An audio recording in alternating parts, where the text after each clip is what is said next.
শৌপ্রিজ লাইফস্টাইলে আপনাদের সবাইকে স্বাগত। আমরা এখানে আমাদের recent trip Shimla, castle and মানালিতে কত খরচা হলো তার একটা ধারণা দেব। আমাদের জার্নি শুরু হয়েছিল হাওড়া স্টেশন থেকে। হাওড়া স্টেশন থেকে আমাদের রাত 9:55 নাগাদ ট্রেন ছিল, নেতাজি এক্সপ্রেস।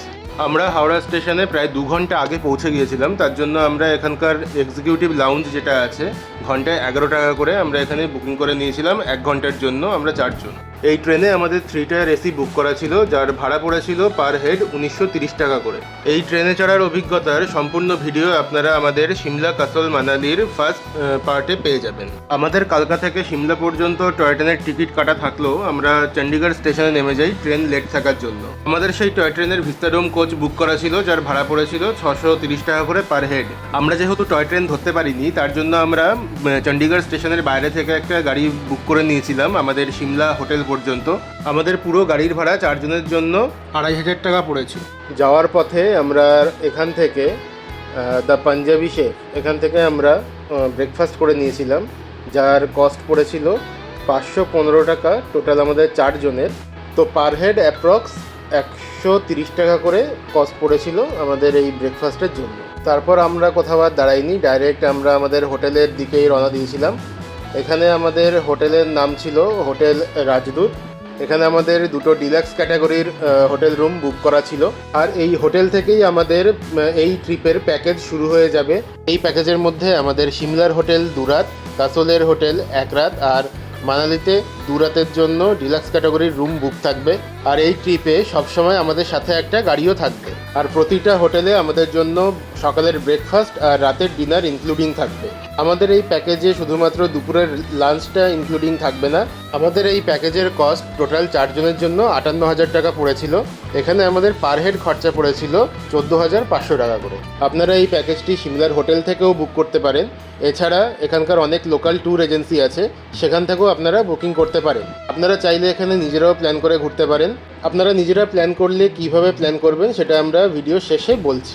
প্রথম দিন সন্ধ্যাবেলায় আমরা সিমলা মেলে এসে এখানকার একটা লোকাল ডিশ সিড্ডু ট্রাই করেছিলাম। এটা 100 টাকা করে পার প্লেট নিয়েছিল, আমরা 1 প্লেটই নিয়েছিলাম। প্রথম দিন আপনারা এখানে সিমলা কালীবাড়ি, সিমলা মল রোড, সিমলা চার্চ আর লক্কর বাজার ঘুরে দেখতে পারেন। সিমলাতে আমরা যে হোটেলে ছিলাম সেখান থেকে এই সিমলা মল রোডের দূরত্ব মোটামুটি 15 মিনিট। পরের দিন আমরা একটু তাড়াতাড়ি উঠে গেছিলাম। তারপর আমরা ব্রেকফাস্ট করে এখান থেকে বেরিয়ে গেছিলাম আজকের দিনের প্রথম গন্তব্য জাকু টেম্পলের উদ্দেশ্যে। আমরা এখন পৌঁছে গেছি জাকু টেম্পল। এখানে হনুমানজির 108 ফুট উচ্চতার একটি মূর্তি আছে। হনুমানজির দর্শন করে আমরা চলে এসেছিলাম কুফরিতে। এখানে প্যাকেজের বাইরে কিছু অ্যাক্টিভিটি আছে, যেমন জিপ সাফারি আর হর্স রাইড। এখানে জিপ রাইডে 3000 আর হর্স রাইডে 1000 থেকে 1500 টাকার মধ্যে চার্জ করা হয়। এখানে আমরা কোনো অ্যাক্টিভিটি করিনি, আপনারা চাইলে করতে পারেন। পুরো অ্যাক্টিভিটির জন্য আপনাকে 2 থেকে 2.5 ঘন্টা হাতে সময় নিয়ে বেরোতে হবে। এখানে এই এক রাইডগুলোও করা হয়। এখানে এই এক রাইডের পাশে দাঁড়িয়ে ছবি তোলার জন্য 50 টাকা, আর এর পিঠে উঠে ছবি তোলার জন্য 100 টাকা চার্জ করে। ফ্রিতে কিছু সময় কাটিয়ে আমরা চলে এসেছিলাম কুফরি জুতে। এখানে এন্ট্রি ফি আছে, অ্যাডাল্টের জন্য 60 টাকা আর বাচ্চাদের জন্য 20 টাকা। এখানে আমাদের টোটাল খরচা হয়েছিল 240 টাকা। কুফরি জুতে অনেকটা টাইম কাটিয়ে আমরা চলে এসেছিলাম গ্রিন ভ্যালি ভিউ পয়েন্টে। এখানে আমরা লাঞ্চ সেভাবে আর করিনি, নর্মালি টুকটাক এটা ওটা খেতে খেতেই আমাদের হয়ে গেছিলো। আমাদের সেখানে খরচা হয়েছিল 140 টাকা করে পার হেড। এদিন সন্ধ্যাবেলা তো সেরকম কিছু অ্যাক্টিভিটি ছিল না। আপনারা চাইলে আবার সিমলা কালীবাড়ি যেতে পারেন বা ম্যাল রোড ঘুরে দেখতে পারেন। আমরা এদিনকে আর সেরকম কিছু করিনি। রাতের বেলায় ডিনার করে আমরা পরের দিন সকালে বেরিয়ে পড়েছিলাম কাসলের উদ্দেশ্যে। সিমলা থেকে কাসল যেতে প্রায় 7 থেকে 7.5 ঘন্টা সময় লাগে। যাওয়ার পথে আপনারা এই মায়ূর রেস্টুরেন্ট থেকে লাঞ্চ করে নিতে পারেন।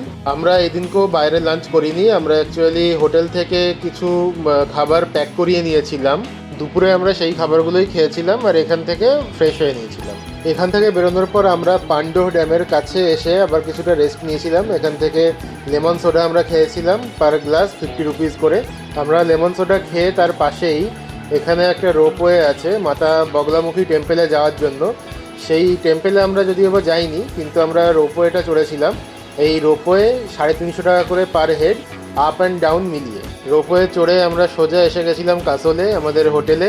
যারা এখনো পুরো ভিডিও দেখেননি তারা একবার আমাদের চ্যানেলে গিয়ে ওই ভিডিওগুলো দেখতে পারেন। তারপর হোটেলে কিছুক্ষণ সময় কাটিয়ে আমরা ডিনার করতে এসে গেছিলাম। ডিনারে ওই এক্সট্রা আইটেম আর জল নিয়ে আমাদের টোটাল খরচা পড়েছিল 810 টাকা 4 জনের। আর পার হেড হিসেব করলে আমাদের খরচা হয়েছে 203 টাকা করে। পরের দিন ভোরবেলা উঠে আমরা কাসলের গুরুদ্বারা এবং হট স্প্রিং দেখতে এসেছিলাম। গুরুদ্বারায় কিছুটা সময় কাটিয়ে আমরা হোটেলে এসে গেছিলাম। হোটেলে আমরা ব্রেকফাস্ট করে বেরিয়ে পড়েছিলাম মানালির উদ্দেশ্যে। প্রথমে আমরা চলে গেছিলাম বৈষ্ণোদেবী মন্দিরে। মন্দিরের প্রবেশপথে জুতো রাখার কাউন্টার আছে, সেখানে জুতো রেখে ভেতরে ঢুকতে হবে। এই মন্দিরের ভেতরে ফটো এবং ভিডিও করা সম্পূর্ণ নিষেধ। বৈষ্ণোদেবী মন্দিরে কিছুক্ষণ সময় কাটিয়ে আমরা চলে এসেছিলাম প্যারাগ্লাইডিং পয়েন্টে। এখানে আমরা প্যারাগ্লাইডিং করেছিলাম, আমরা 3 জন করেছিলাম। আর 3 জনের জন্য আমাদের টোটাল নিয়েছিল 9,000 টাকা, পার হেড 3,000 টাকা করে পড়েছিল প্যারাগ্লাইডিংয়ের জন্য। প্যারাগ্লাইডিংয়ের পর লাঞ্চ করে আমরা চলে এসেছিলাম শাল ফ্যাক্টরিতে। লাঞ্চের জন্য আমাদের খরচা হয়েছিল পার হেড 120 টাকা করে। আপনারা এই শাল ফ্যাক্টরি থেকে চাইলে কিনতে পারেন, আমরা কিছু কিনেছিলাম, সেটা আমরা এখানে যোগ করছি না বাজেটের মধ্যে। আপনারা যেরকম যার পছন্দ সেরকম কিনতে পারেন। তারপরে আমরা চলে এসেছিলাম মানালির হোটেলে।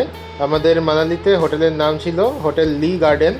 এই হোটেলটি খুব পরিষ্কার পরিচ্ছন্ন ছিল এবং মানালি ম্যাল থেকে এই হোটেলটির দূরত্ব মাত্র 2 মিনিট। সন্ধ্যাটা আমরা মানালি ম্যালেই কাটিয়ে দিয়েছিলাম টুকিটাকি খাওয়া দাওয়া করে। আর এই রাবড়ি জিলিপি এখানকার লোকাল ডিশ, আপনারা চাইলে এটা ট্রাই করতে পারেন, দারুণ খেতে ছিল। সন্ধ্যাটা মানালি ম্যালে কাটিয়ে তারপর আমরা হোটেলে চলে গেছিলাম। কিছুক্ষণ রেস্ট করে আমরা চলে গেছিলাম হোটেলের রেস্টুরেন্টে আমাদের কমপ্লিমেন্টারি ডিনার নেওয়ার জন্য। এখানে এই ধরনের খাবার দেওয়া হয়েছিল, আপনারা চাইলে এখানে অন্যান্য খাবার অর্ডার করতে পারেন।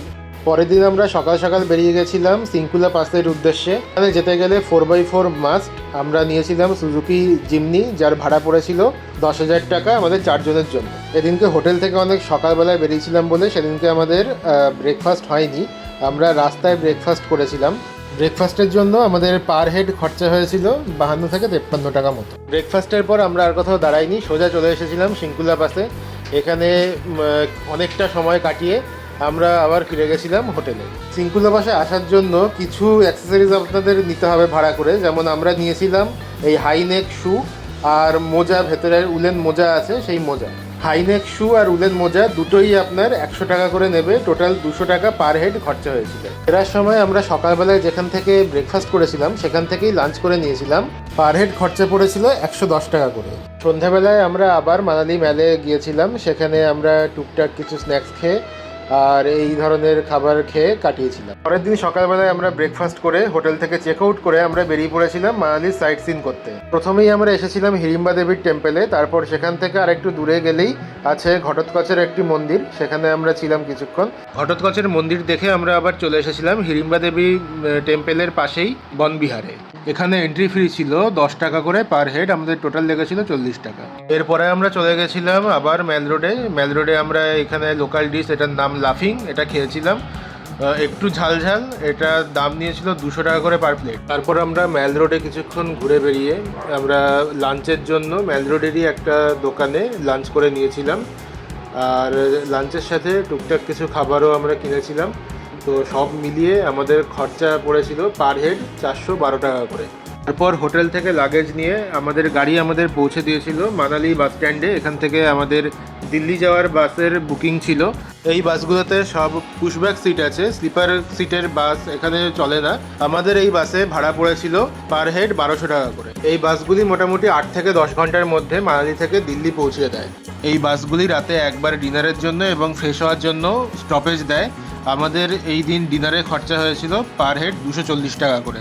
আমরা ভোর ভোর নিউ দিল্লি আইএসবিটি বাস স্ট্যান্ডে পৌঁছে গেছিলাম। সেখান থেকে আমরা একটা অটো ধরে নিয়েছিলাম নিউ দিল্লি স্টেশন যাওয়ার জন্য। 100 টাকা করে ভাড়া নিয়েছিল আমাদের 4 জনের। কিন্তু আমাদের ট্রেন শিয়ালদা রাজধানী বিকেল 4:30টায় থাকার জন্য আমরা ঠিক করলাম লোকাল একটা অটো ধরে দিল্লির সাইট সিনগুলোও করে নেব। সেই মতো আমরা আমাদের লাগেজ স্টেশনের ক্লোকরুমে 270 টাকা দিয়ে রেখে লোকাল একটা অটো 1700 টাকায় বুক করলাম।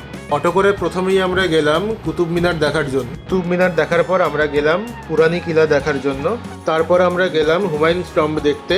হুমায়ুন টম্ব দেখার পরে আমরা আসলাম রাজঘাটে। রাজঘাট থেকে বেরিয়ে আমরা সবার শেষে দেখলাম ইন্ডিয়া গেট।